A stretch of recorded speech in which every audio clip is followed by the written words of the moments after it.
everybody. Hey, everybody. So my name is Sean O'Neill, and I'm here to talk to you all about Toast supplements. So as you may or may not know, the supplement industry is incredibly rapidly growing. It's expected to exceed $250 billion in the next 5 years, and one of the most prominent trends in that industry is a movement away from pills. People are they want the efficacy of a supplement, but they want a more pleasant consumption experience. And at the same time, we're actually seeing kind of the reverse trend happening in food, where it's not just enough that food be tasty. People really want a nutritional added value or a functional value that they can really feel tangibly. And that's where we come in. We offer fun, tasty formats like gummy bears or a chocolate or a hard candy that packs a tangible function, something that a consumer can actually feel is working for them, all backed by the latest in clinical science. Now, there's a wide market for this type of, or these types of products, men and women, people from their 20s to 50s and skewing even older, athletes, health and wellness enthusiasts, business professionals, you name it. There's a lot of people who are interested. And there's not really any company out there that's focusing on these kind of super tangible outcomes in a pleasant package.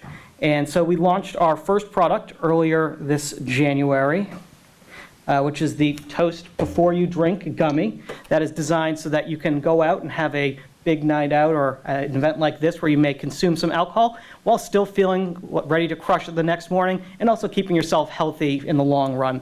We basically did a soft beta launch this spring where we wanted to get feedback from consumers about what they liked, what they didn't, what marketing channels worked, what distribution channels seemed interesting, but doing very light PR and marketing to really just kind of get that feedback. And you might be thinking, okay, there's no way in hell a gummy bear can do any of this. How could that possibly work?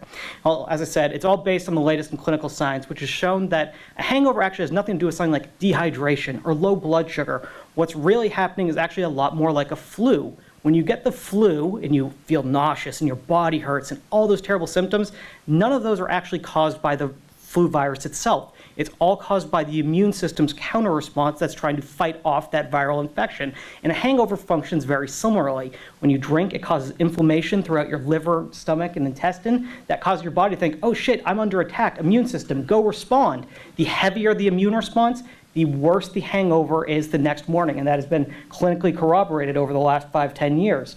What do our gummies do? Two things. One, they help your body process alcohol more efficiently. And two, they use a number of ingredients that have been clinically proven to reduce inflammation when drinking so that that inflammatory response is reduced, the immune response is reduced or prevented, you don't have any hangover the next morning. So what have consumers told us in our soft launch? Well, they've basically said these things are miraculously effective.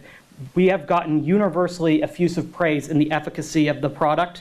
What they've also told us is that the other kind of product lines we're looking at that pack that tangible functionality are super interested, things that would help you sleep or something that would give you a tangible energy boost that's long-lasting.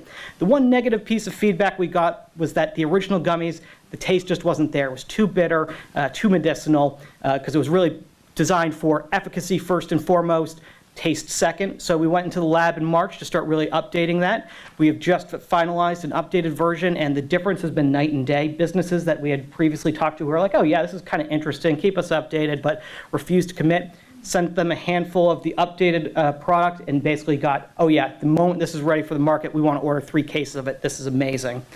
Now, we're looking to grow really aggressively. As I said, we've really just been soft launched thus far. So we're looking at both a D2C and a B2B approach.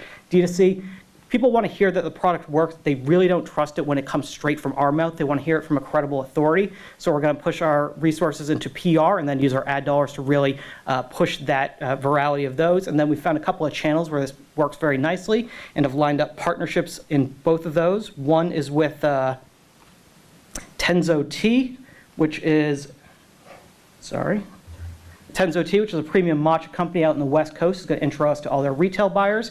The other is Highgate, which is a premium hotel management company who's already agreed to pilot our gummies in the mini bars of a number of their Key West and Miami hotels.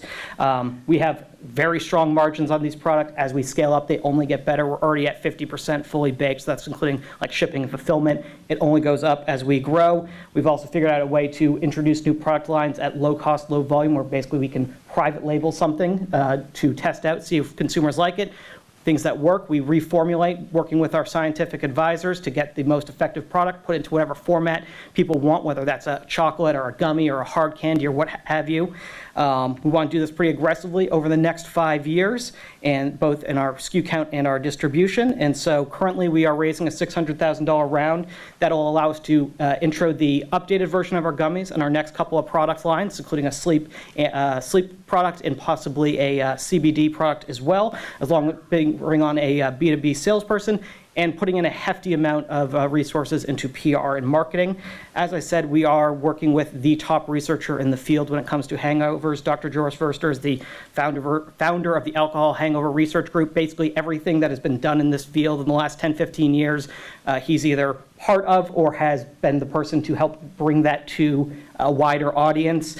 Along with myself, we have Jane Lee and Eva Chan of LaunchPop, who are both very experienced e-commerce and CPG entrepreneurs. And so I would love to answer any questions. I'm sure there will be a few, but also if anyone has, outside of that round, we are also looking for introductions to anyone with retail, particularly convenience store experience, sales experience, and hospitality sales experience. So questions? Thank you.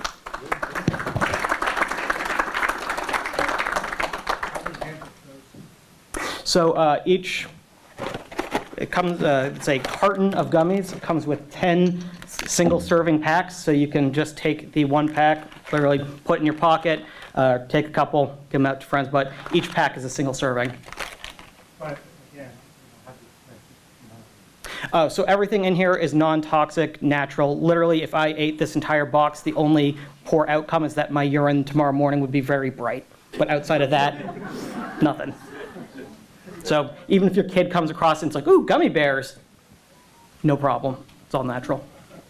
Yeah. How much equity are you looking to give up in the 600K you looking to raise? Like 10%, 20%? What is your range of equity to get the first round of funding you're looking to give up? So we've raised one round prior to this. That was kind of pre-seed. We're looking at probably 15%, somewhere in that ballpark. Okay. I mean, there seems to be a lot of competition in the space as far as I see. I mean, the gummies have been around. What do you feel is your competitive advantage? Like, what distinguishes them? Another just question, do you have sugar in your products? I'm just curious. Yes, they do. They are. repeat the question. Oh, sure. So the question was kind of on competitive differentiation, the market saturation or that kind of thing. And I'd say there's a couple of things. So one, in this first products market, we have a few advantages in our corner. One, proprietary formulation is much more effective than anything we've seen out there. We are looking at potentially running a clinical trial down the line in a Series A because results have been as effective as they have. Two, our product's format is a lot more attractive to both consumers and to business partners. Something like this would never is attractive to a mini bar or to a convenience store for their point of sale. Other things that are like a pill or a drink, no mini bar is ever going to stock that. No convenience store wants to stock that anymore because no one is willing to buy it. Other thing is that people like gummies. Basically, it's night and day. If you offer this to someone or show gummy bears, people are like, ooh, gummies, yeah. You see a pill or a drink, you're not going to get that response. More generally, again, our larger vision is these type of fun formats that are across the board, whether it's a gummy or a chocolate or a hard candy, things that people really want to enjoy regardless, but packing a tangible function, so something that someone can actually really feel. Not like a supplement where you're like, oh yeah, it's an immune booster, where you have no idea whether or not that is doing anything for you. All of the products that we are looking at is something that you can actually take and go, yeah, that actually did what it was supposed to do. So that's how I'd say we really differentiate ourselves. I'll look through this. What's the expected price point for a single package? So a single package, if you bought it retail, would be $3.99. A full carton here, which has 10 servings, is $29.99. So cheaper than a drink. Yes, also cheaper than a drink. Since you're making an anti-inflammatory health claim, are you regulated by the FDA? So we are a dietary supplement, so we can't say that we cure, prevent, treat, diagnose, or cure any disease. So we have to be very careful in our terminology, which is why when we get to a Series A, we are looking at doing a trial of these so that we can actually officially put on package, clinically shown to prevent or reduce a hangover, that kind of thing. In terms of inflammation, those are all things that we can show through clinical studies of the ingredient proper, so we can say, yes, green tea, we have these clinical studies has shown to clinically proven to reduce inflammation in your liver and heart when drinking, or that kind of thing in the back. What about the ethical aspect? So you're sponsoring a product that actually reduces the effects of alcohol, but it doesn't reduce the damage. So actually, reverse. So one, the original thing that prompted this was a health scare of my own. So everything in here is actually very good for your long-term health when you are drinking. But on the other side, we've talked to a lot of researchers on hangovers, and what the research has shown is that a hangover has absolutely no effect on a person's propensity to drink or how much they're going to. If you're thinking that, oh, hangovers stop people from drinking, the evidence actually shows the opposite. If anything, hangovers make people drink more because of the whole hair of the dog that bit you thing, that, oh, if I drink more, I'm going to get rid of this. The only evidence we have is that if you get rid of hangovers, it actually causes people to drink less, as counterintuitive as that may be. So as far as we're concerned, we are keeping people healthier in the long run. What are your sales today? So as I said, we really did soft launch this. We've put in less, like maybe 5K total into all of our combined marketing stuff. So we've sold a couple thousand units, but our main priority was really getting the consumer feedback on what worked in, testing different channels. It was not, we're not launching this out the gate looking for traction. What's your biggest risk to launch? Great presentation, a great product, but what scares you from this point forward? I think it would basically be that, there are a number of large moneyed competitors out there, so there could be, it's always theoretically possible that somebody with a lot more money than we have could try and do something like this, but I think that's kind of true of everything. Do you have the exclusivity around the formula? Yeah, it's proprietary. Yeah, it's not even, we didn't even patent it. We're going with the Coke route, where it is like you can see on the back what is in the proprietary mix, but no note of how much of anything. So that's all kept under the hood. Thank you, Toast.